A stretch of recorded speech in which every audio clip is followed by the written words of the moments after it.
Hey friends, this is Tim Schrock from Design Build Solutions. I wanted to share a quick tip about using my template. If you don't have my template, you can find that for sale on my website and the link will be in the description below.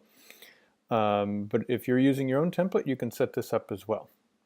So here we are in Chief Architect. This is Premiere version X11. You can use it in any version of Chief Architect that you have. When I pulled up this section view, it pulls up using active defaults. And I'm going to go to 1/4 inch scale because that's what I'm sending to my layout page. Now when I'm in 1/4 inch scale, you can see at the bottom here, it's by default going to draw on CAD default layer, on the layer CAD default. But I want to draw a flashing that goes up behind this roof here.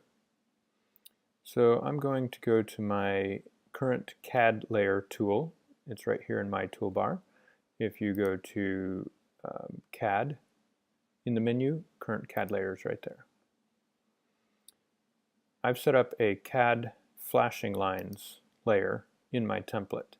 That is a red layer, 36 line weight, dashed style.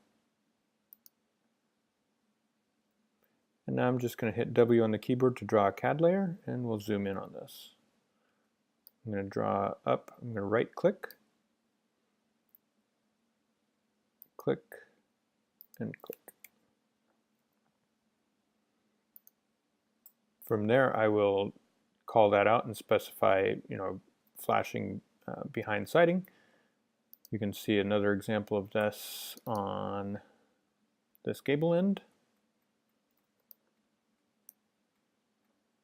Aluminum flashing behind siding.